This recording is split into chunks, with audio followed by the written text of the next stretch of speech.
বাংলাদেশের রাজনৈতিক পট পরিবর্তনের পর নিজের ক্রিকেট ক্যারিয়ার নিয়ে ভালো রকমেই বিপাকে পড়েছেন বিশ্বসেরা অলরাউন্ডার সাকিব আল হাসান। ক্রিকেট ও রাজনীতিতে একসাথে গুটি চালতে গিয়ে নিজেই চালিত হয়ে গেছেন নানান অপরাধমূলক কর্মে। প্রথমে গণহত্যা ও পরে চেক প্রতারণার মামলায় সাকিবের নামে গ্রেপ্তারি পরোয়ানা জারি করেছে আদালত। এ নিয়ে অবশেষে মুখ খুললেন বিএনপির মহাসচিব মির্জা ফখরুল।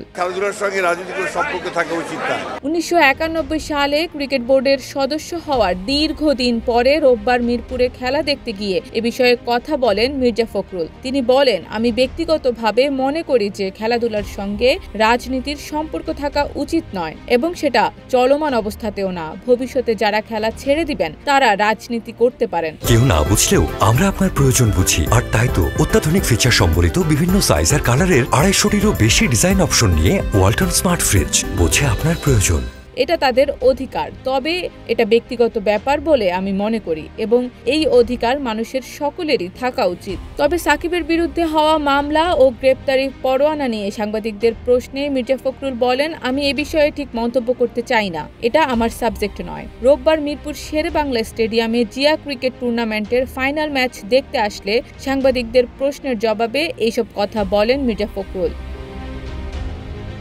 বিশ্বসেরা অলরাউন্ডার সাকিব আল হাসান নিজের খেলার নৈপুণ্য দিয়ে কোটি কোটি মানুষের মনে জায়গা করে নিয়েছেন, কিন্তু রাজনীতিতে এসে দুর্নীতির সাথে জড়িয়ে এক নিমিষেই যেন ধূলিসাৎ করে ফেলেন সব খ্যাতি ও সম্মান। গত 5ই আগস্ট আদাবরে পোশাক কারখানার কর্মী মোহাম্মদ রুবেল হত্যা মামলার আসামি হন। এছাড়াও সাকিবের বিরুদ্ধে শেয়ার বাজার কেলেঙ্কারি সহ সোনা চোরাচালান, নিষিদ্ধ জুয়া প্রতিষ্ঠানের সঙ্গে সম্পৃক্ততা, কাকড়া ব্যবসায়ীদের অর্থ আত্মসাৎ, ক্রিকেটের দুর্নীতি, নির্বাচনী হলফনামায় তথ্য গোপন সহ নানা অনিয়ম দুর্নীতির অভিযোগ ওঠে।